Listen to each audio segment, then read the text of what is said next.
Hello and welcome to Narrowboat Vloggl. This week we're rounding up the best bits from recent Narrowboat vlogs. Paul and Anthony from Narrowboat Life Unlocked should have been on holiday in Gran Canaria, but instead they're enjoying winter on Morning Star. Woke up this morning and it was -1. I believe it's been much colder than that in the night. Our neighbours said they had ice on the inside of their windows. So yeah, the fire was lit, heating was on, switched on the e-dispatcher for an hour. I'm now out with Dexter. Well, Anthony's off for the second week of his holiday. We should have been abroad, but yeah, we're here and making the most of the time off together. I've been doing some art, Anthony's been doing some studying. We've been watching films, catching up on Netflix, catching up with our neighbours. We sat outside last Sunday for 2.5, nearly 3 hours, and it was snowing outside. All the people that passed said we were crazy, but we had about 10 layers on and hot water bottles, and we were all sat about 8 feet apart and had a hot chocolate with a touch of brandy. Very nice. More to explore, take a leisurely cruise on the Montgomery Canal. Ready? Good boy, yeah, we're ready to move off. Our mooring at Maysbury Marsh, head down to the bottom as far as you can go, the navigable bit, Gronwyn Wharf, and then turn round and come back up. Yeah, so we come through the lift bridge. We're just going, this is all called Gronwyn Wharf, I think. There's the bridge beyond which not navigable for power boats. Just the trip boat, I think, goes down there, and kayaks, etc. So I'm just going to come here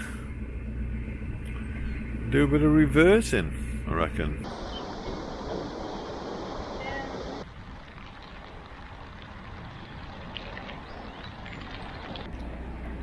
Well, Ali successfully lifting the bridge. Just tootle through. Try not to upset these ducks on that wooden piling or whatever they call it.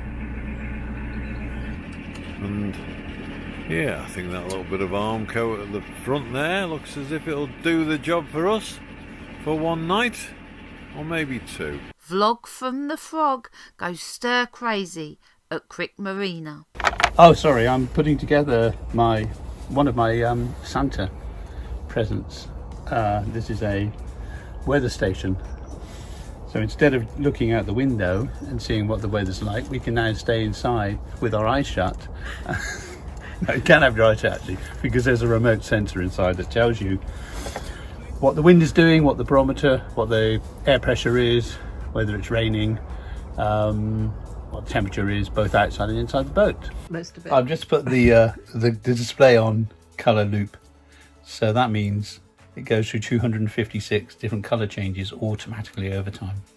So if the telly is really boring one night, you can just sit and watch the temperature gauge change colour. This close-up shows just how bad the roof boxes had become, with paint peeling off. First job, to disconnect the solar panels. I hope I can remember how to put them back together. Shed that we've hired for a month, shed number 29. And in there we have one rooftop box, and there's the other one. And here's Rob. Do you want to explain what we're doing? We're giving this a good rub down ready for painting, because the original paint job appears to Looked in a right old state. be less than satisfactory, considering it's only been 11 months since it was painted. And look at the state of it. Paint's just lifting off. Yeah. After lots of rubbing down, primer, 2 coats of undercoat and 2 coats of gloss, the boxes are finally ready. Dozy and Dim share their past, present and their future plans. You may not realise, but we've actually owned a lot of boats in the past, and not all narrowboats. Dim actually won an award for restoring this Atalanta 26. Got a varied few narrowboats really, all different sizes, and not all of them are this big. Look at these little guys. This was our lovely 70-foot boat. Dim worked so hard to restore this boat, and inside was just my perfect boat, laid out just how I wanted it. As well as boating, we're both very experienced pilots. Well, sort of.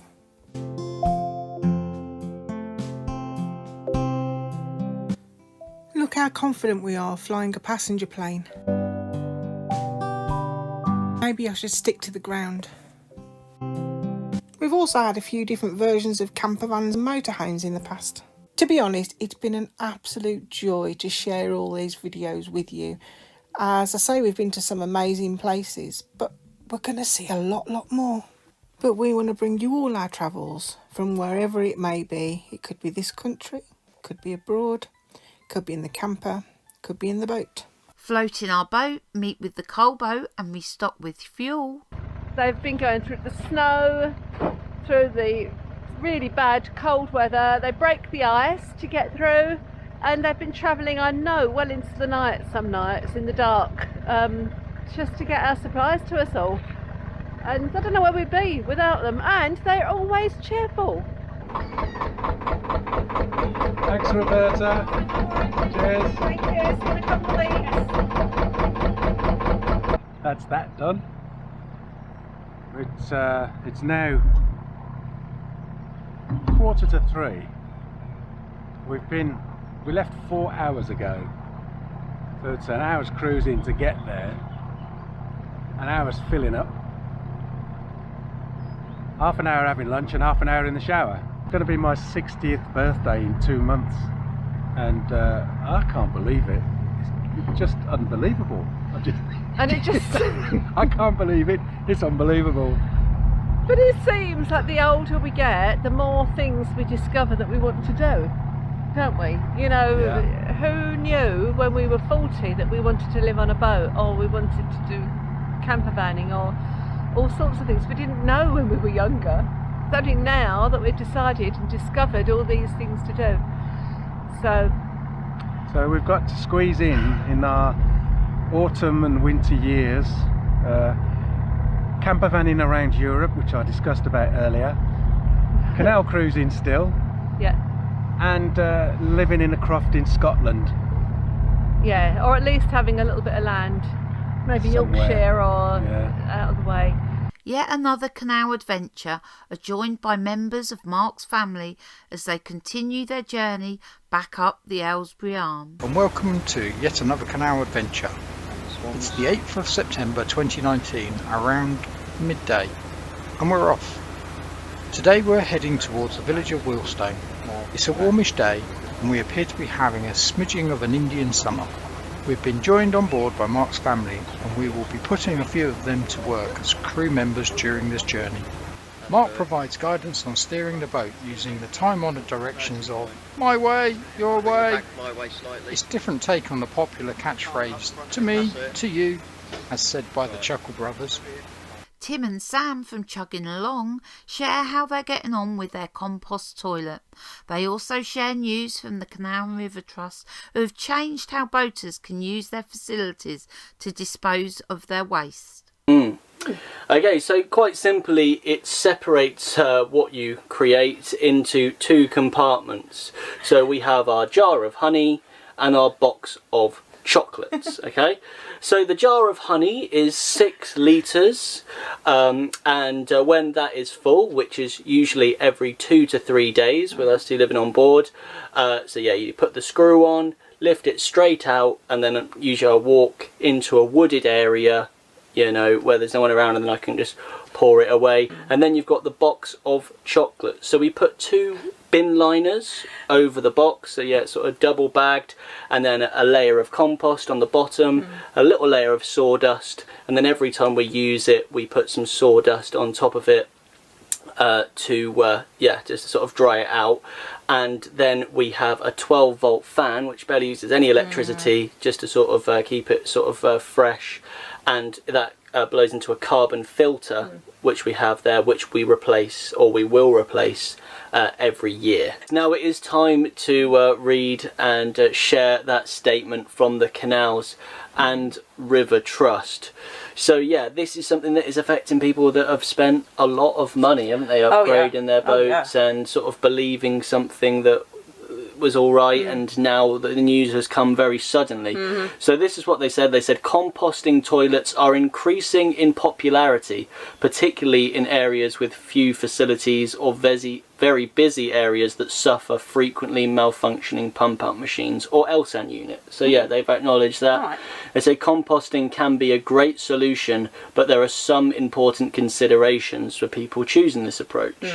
From 3 to 12 months to break down into a harmless compost, and anyone who's ever lived on a boat for any length of time will tell you space is at a premium. So they know that using it as a composting toilet in its proper way, is, you know, quite difficult to do, and a lot of people don't do it. As the waste from a composting toilet may not have enough time to decompose sufficiently on board the boat before it needs emptying, this waste will still need to be disposed of in an appropriate way. For example, a suitable composting site away from the canal, which is a good idea, I think.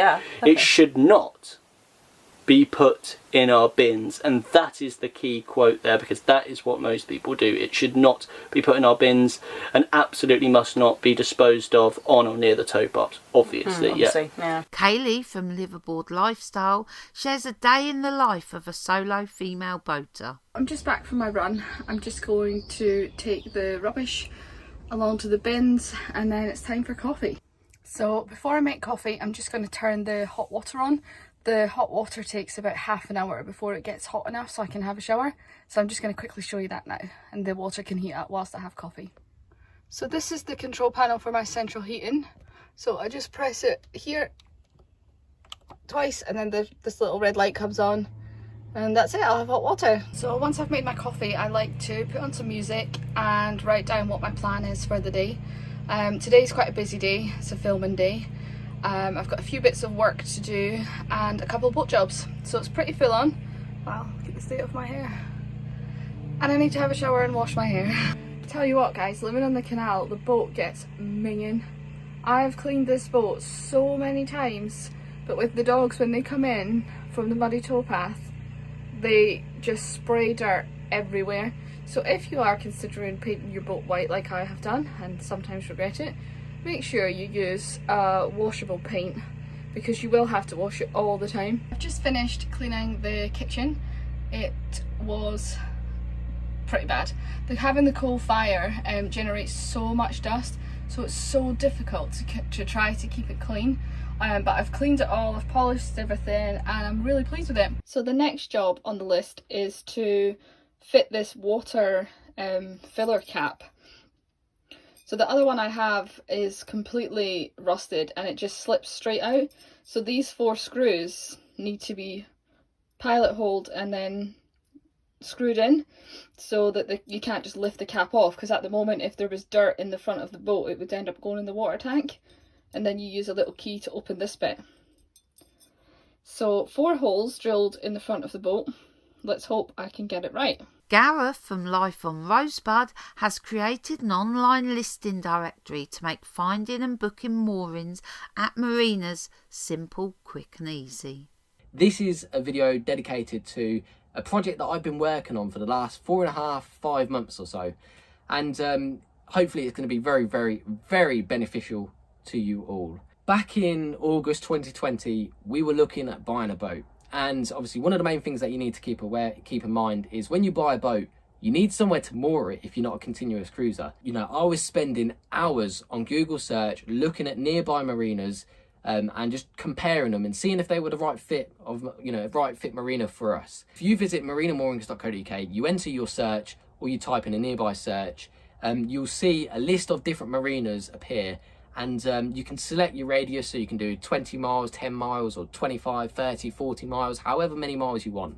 And it'll basically fetch all of those marinas nearby that location. And please do share it with your friends on WhatsApp, Messenger, you know, anything like that. It would be very appreciated. Narrowboat Girl Emma has produced a colouring book for young children inspired by some of her photos. So I collected together some of my photographs and I actually sent them to an illustrator who very kindly put together a colouring book. So this is what sort of the inside looks like. You have a duck and some ducklings. There's lots of different sort of pictures of wildlife, flowers, even our boat. This is a boat and a bridge, and a lock and a wharf. There's also space for drawing your own picture. So that's just a select few of some of the drawings and everything in the book. I'm really happy on how this book turned out. So I've managed to upload it and everything onto Amazon, so it will be available in most countries.